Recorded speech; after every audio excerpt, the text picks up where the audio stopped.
Welcome to Midnight Murmur. Here, the night comes alive with chilling tales and spine-tingling stories. If you crave the thrill of the unknown and the eerie whisper of the supernatural, you've found your new haunt. Join us as we dive into the darkest corners of the human mind, unraveling short horror stories that will keep you up at night. Hit that subscribe button, turn off the lights, and let the murmur begin. Echoes of Darkness. Chapter 1. The Invitation. The old Baxter mansion had been abandoned for over 50 years, a dark silhouette on the edge of town, shrouded in tales of horror and madness. Yet, when Elaine King, an investigative journalist with a thirst for the truth, received an anonymous tip promising the story of a lifetime, she couldn't resist. The letter arrived on a cold winter morning, written in an elegant but shaky hand, inviting her to uncover the secrets of the mansion. "The truth lies within the walls," it read. "Come alone, tonight at midnight." Against her better judgment, Elaine decided to go. Equipped with her camera, flashlight, and a sense of foreboding, she set out for the mansion, as the full moon bathed the town in a ghostly glow. The mansion loomed before her, its Gothic spires piercing the night sky. As she approached, the gates creaked open as if expecting her. She hesitated but stepped inside, the gravel crunching under her boots, echoing in the oppressive silence. The front door was slightly ajar, and she pushed it open, the hinges protesting loudly. The air inside was musty, filled with the scent of decay and something else she couldn't quite place. She took a deep breath and stepped over the threshold, her flashlight beam cutting through the darkness. Chapter 2. The First Encounter. The entrance hall was grand, but in a state of severe disrepair. Cobwebs draped from the chandelier, and the walls were adorned with faded, peeling wallpaper. Elaine's footsteps echoed on the marble floor as she made her way deeper into the mansion. Suddenly, she heard a faint whisper. She froze, her heart pounding in her chest. The sound was faint, almost imperceptible, but it was there, a hushed voice calling her name. She spun around, the flashlight beam dancing wildly, but there was no one there. "Hello?" she called out, her voice trembling. "Is anyone here?" Silence. She took a step forward, and the whispering began again, this time louder, more insistent. It seemed to be coming from the grand staircase leading to the second floor. She swallowed hard and ascended the stairs, each step creaking ominously under her weight. At the top of the stairs, she turned left, following the whispers down a long, dark corridor. The air grew colder with each step, and she could see her breath in the flashlight's beam. She stopped in front of a door at the end of the corridor. The whispers were louder here, almost a chorus of voices, all calling her name. Gathering her courage, she pushed the door open. The room beyond was a library, its shelves filled with dusty, ancient books. A large, ornate mirror hung on the far wall, its surface cloudy and tarnished. As she stepped inside, the door slammed shut behind her with a deafening bang. Chapter 3. The Mirror. Elaine spun around, her flashlight beam searching the room frantically. The whispers had stopped, replaced by an oppressive silence. She approached the mirror, her own reflection distorted and ghostly in the tarnished glass. As she stared into the mirror, the temperature in the room plummeted. She could see her breath fogging the glass, and then, to her horror, she saw movement behind her reflection, a shadowy figure creeping closer. She whirled around, but the room was empty. Her heart raced as she turned back to the mirror. The figure was closer now, its features becoming clearer. It was a woman, her face pale and gaunt, eyes sunken and lifeless. She reached out a skeletal hand towards Elaine, her mouth moving as if to speak. "Help me," the woman whispered, her voice echoing in the silence. Elaine stumbled back, her flashlight slipping from her grasp and clattering to the floor. The beam swung wildly, illuminating the shelves and the mirror. The woman's reflection remained, her eyes filled with sorrow and desperation. "Who are you?" Elena managed to ask, her voice shaking. The woman didn't answer. Instead, she pointed to a book on the shelf behind Elena. With trembling hands, Elena retrieved the book. It was an old, leather-bound journal, its pages yellowed with age. She opened it and began to read. Chapter 4. The Journal. The journal belonged to a woman named Lillian Baxter, the last known resident of the mansion. Her entries detailed a descent into madness, filled with references to strange rituals and an entity she called the Shadow. December 12, 1870. The shadows move on their own now. I can feel their eyes on me, watching, waiting. I hear their whispers at night, calling my name. I fear I am losing my mind. December 24, 1870. The rituals seem to have angered it. The shadow grows stronger, more malevolent. It feeds on my fear, my despair. I can feel it creeping into my mind, taking control. January 1st, 1871. I cannot escape. The mansion is its prison, and now it is mine. The shadow will not let me leave. I fear for my soul. As Elena reads the final entry, she felt a cold hand on her shoulder. She screamed and turned around, but no one was there. The air grew heavy with a malevolent presence, and she realized that the entity Lillian had written about was still here, and it was watching her. Chapter 5. The Descent. Determined to find a way to escape the mansion, Elena continued to explore, her fear growing with each passing moment. The whispers returned, louder and more insistent, guiding her deeper into the bowels of the mansion. She descended into the basement, the air growing colder and more oppressive. The flashlight's beam flickered, casting eerie shadows on the stone walls. She could hear water dripping somewhere in the darkness, a slow, steady rhythm that matched her racing heartbeat. At the bottom of the stairs, she found herself in a large, dimly lit room. The walls were lined with shelves filled with strange, arcane objects, candles, bones, and jars filled with dark, viscous liquids. In the center of the room was a large, stone altar, stained with what looked like dried blood. Elena approached the altar, her flashlight beam revealing more disturbing details, symbols carved into the stone, strange runes that seemed to pulse with a dark energy. She felt a sense of dread wash over her, realizing that this was where the rituals had taken place. As she examined the altar, she heard a low, guttural growl behind her. She turned slowly, her heart pounding in her chest. In the shadows, she saw a pair of glowing red eyes, filled with malice and hunger. Chapter 6. The Entity. The creature emerged from the shadows, its form shifting and writhing as if made of pure darkness. It was tall and humanoid, with long, clawed fingers and a face that was a grotesque parody of a human's. Its mouth was filled with sharp, jagged teeth, and its eyes burned with a malevolent fire. Elena backed away, her mind racing. She had to find a way to escape, but the creature blocked her path. It moved closer, its breath hot and rancid, filling the air with the stench of decay. "Leave this place," the creature growled, its voice a guttural rasp. "You do not belong here." Elena's mind was a whirlwind of fear and confusion. She tried to speak, but her voice caught in her throat. The creature's eyes bore into hers, filled with a hunger that chilled her to the bone.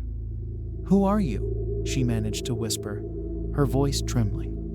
The creature's mouth twisted into a grotesque grin. "I am the darkness that dwells within these walls. I am the guardian of the shadows, and you, my dear, are trespassing." Elena's heart raced as she backed away, her mind racing for a plan. She had to get out, had to escape the malevolent presence that threatened to consume her. But the creature was fast, and it lunged at her with a terrifying speed. Chapter 7. The Chase. Elena turned and ran, her flashlight beam bouncing wildly as she fled through the dark corridors of the basement. The creature's growls echoed behind her, growing louder and more menacing. She could feel its hot breath on her neck, its claws reaching out to grasp her. She burst through a door and found herself in a narrow, winding passage. The walls were lined with old, rusted pipes, and the air was damp and cold. She ran as fast as she could, her heart pounding in her chest, her breath coming in ragged gasps. The passage twisted and turned, a labyrinth of darkness and decay. She stumbled over debris and broken furniture, her flashlight flickering as the batteries began to die. She could hear the creature's footsteps behind her, growing closer with each passing moment. Desperate, she turned a corner and found herself in a small, dimly lit room. The walls were lined with old photographs, their faces blurred and distorted. In the center of the room was a large, ornate mirror, its surface pristine and reflective. She approached the mirror, her reflection staring back at her, eyes wide with fear. Behind her, she could see the creature, its form distorted and twisted. She had nowhere to run, nowhere to hide. Chapter 8. The Mirror's Secret. Eleanor's mind raced as she stared into the mirror. The creature's reflection grew closer, its eyes burning with a malevolent fire. She knew she had to do something, but she felt paralyzed with fear. Suddenly, she remembered the journal and Lillian's final entry. The mirror was more than just a reflection. It was a portal, a way to escape the mansion's grasp. She had to take the risk. With a deep breath, she reached out and touched the mirror's surface. It felt cold and slick under her fingers, and as she pressed harder, her hand began to sink into the glass. The creature roared in fury behind her, its claws inches away from her back. With a final, desperate push, Eleanor threw herself into the mirror. The glass shattered around her, and she felt herself falling, tumbling through darkness and light. The creature's roars faded into the distance, replaced by a deafening silence. Chapter 9. The Other Side. Eleanor landed hard on a cold, stone floor. She groaned in pain and pushed herself up, her body aching from the fall.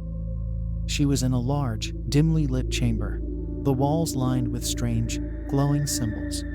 As she looked around, she realized she was no longer in the mansion. The air was different here, heavier and filled with a strange, pulsating energy. She could feel the presence of something ancient and powerful, watching her from the shadows. She stood up, her flashlight flickering and dying. She was alone in the darkness, her only guide the faint glow of the symbols on the walls. She knew she had to find a way out, but she had no idea where she was or how to escape. As she moved deeper into the chamber, she heard a faint whispering. It was different from the voices in the mansion, more insistent, more urgent. She followed the sound, her heart pounding in her chest. Chapter 10. The Guardian. The whispers led her to the center of the chamber, where a large, ornate pedestal stood. On top of the pedestal was a small, glowing crystal, pulsing with a strange, ethereal light. Elena reached out to touch the crystal, but as her fingers brushed against its surface, a voice echoed through the chamber. "Do not touch that," the voice commanded, filled with authority and power. She turned to see a figure emerging from the shadows. It was tall and imposing, with long, flowing robes and a face obscured by a hood. Its eyes glowed with a piercing, otherworldly light. "Who are you?" Eleanor asked, her voice trembling. "I am the Guardian," the figure replied. "I protect the balance between worlds. You have trespassed into a realm not meant for the living." Eleanor's heart raced. "I didn't mean to. I was trying to escape the creature in the mansion." The Guardian's eyes narrowed. "The creature you encountered is a manifestation of the darkness that dwells within the mansion. By entering this realm, you have disrupted the balance. You must leave." "But how?" Eleanor asked, desperation creeping into her voice. "How do I get out of here?" The Guardian pointed to the crystal. "This crystal is the key. It will guide you back to your world, but you must be careful. The darkness will not let you go easily." Elena nodded, her mind racing. She reached out and grasped the crystal, feeling its warmth spread through her fingers. The chamber around her began to blur and fade, and she felt herself being pulled back through the darkness. Chapter 11. The Return. Elena awoke on the cold, stone floor of the mansion's basement. She gasped for breath, her body aching from the ordeal. The crystal was still in her hand, its glow faint but reassuring. She pushed herself up and looked around. The basement was silent, the oppressive atmosphere lifted. The creature was nowhere to be seen, and the shadows seemed to have receded. With renewed determination, she made her way back up the stairs and into the mansion. The air felt lighter, less oppressive, and she could see the first light of dawn breaking through the windows. As she stepped outside, she felt a sense of relief wash over her. She had escaped the mansion's grasp, but she knew the darkness still lingered within its walls.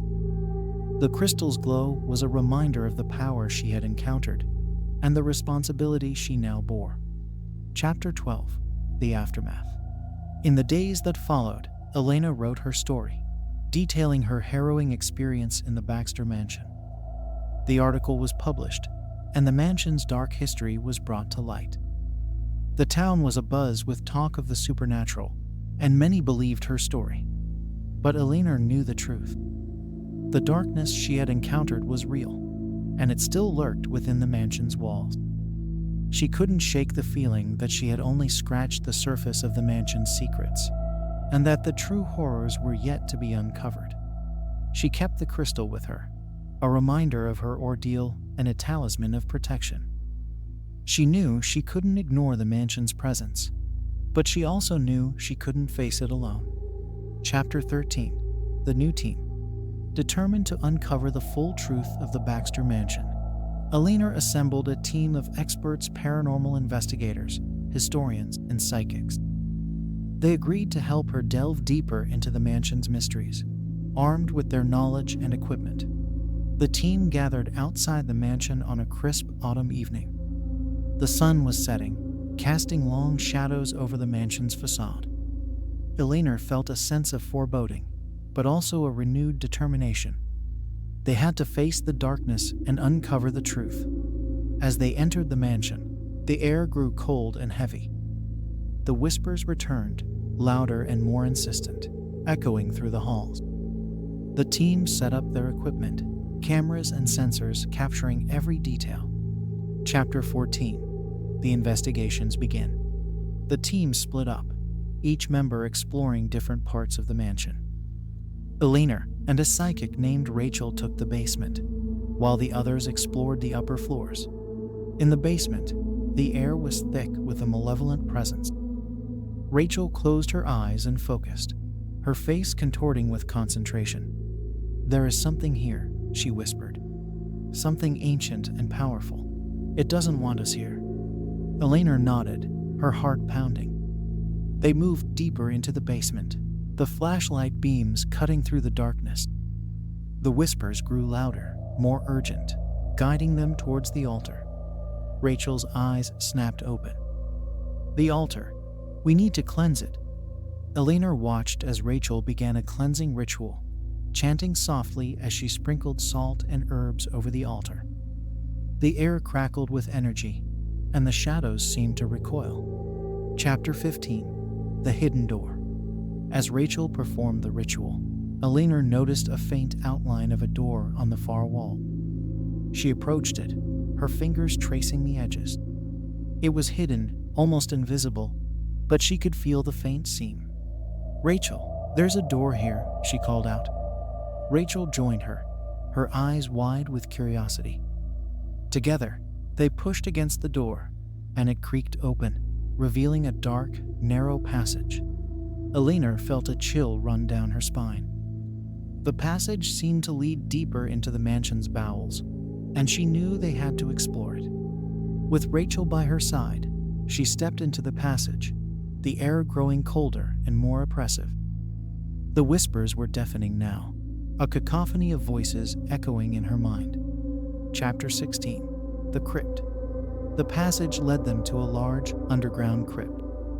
The walls were lined with ancient, crumbling tombs, and the air was thick with the scent of decay. Eleanor felt a sense of dread wash over her as she realized the true extent of the mansion's horrors. In the center of the crypt was a large stone sarcophagus, its surface covered in strange, arcane symbols.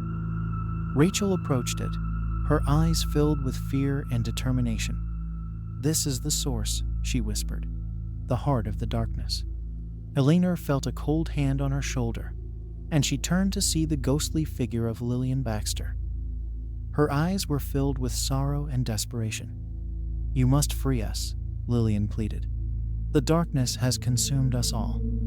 Chapter 17. The Final Ritual. Determined to end the darkness once and for all, Eleanor and Rachel prepared for a final, cleansing ritual. They gathered the necessary ingredients and began the ritual, chanting softly as they circled the sarcophagus. The air crackled with energy, and the shadows seemed to writhe in pain. The whispers grew louder, more desperate, as if the darkness itself was fighting to survive. As the ritual reached its climax, a blinding light filled the crypt. The sarcophagus began to crack and crumble, releasing a dark, swirling mist.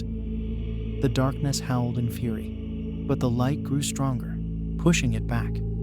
With a final, powerful incantation, the darkness was banished, and the crypt was filled with a sense of peace and calm. Chapter 18. The Spirit's Release. As the light faded, the spirits trapped within the mansion began to appear. Their forms were faint and ethereal, but their faces were filled with relief and gratitude. Lillian Baxter stepped forward, her eyes filled with tears. "Thank you," she whispered. "You have freed us." Eleanor felt a sense of accomplishment and relief wash over her. The spirits began to fade, their forms dissolving into the light. The mansion seemed to breathe a sigh of relief, the oppressive atmosphere lifting. Chapter 19. The Aftermath. In the days that followed, the mansion was declared cleansed and safe. The town was abuzz with talk of the paranormal investigation, and Eleanor's story became a sensation. The mansion was eventually restored and turned into a historical landmark, a reminder of the darkness that once lurked within its walls. Eleanor and her team continued their work, investigating other haunted locations and uncovering the truth behind the supernatural. But the Baxter Mansion remained a special place in her heart, a place where she had faced her fears and emerged victorious. Chapter 20. A New Beginning. As the sun sat over the restored Baxter Mansion, Eleanor stood outside, reflecting on her journey. She had faced unimaginable horrors and uncovered the truth behind the mansion's dark history. But she had also found strength, courage, and a renewed sense of purpose. She knew that the darkness would always exist, lurking in the shadows. But she also knew that she had the power to face it, to uncover the truth and bring light to the darkest corners of the world. With a deep breath, she turned and walked away from the mansion, ready for whatever new challenges awaited her. The past was behind her, and a new beginning lay ahead. Eleanor King had faced the darkness and emerged stronger, ready to confront whatever horrors the future held.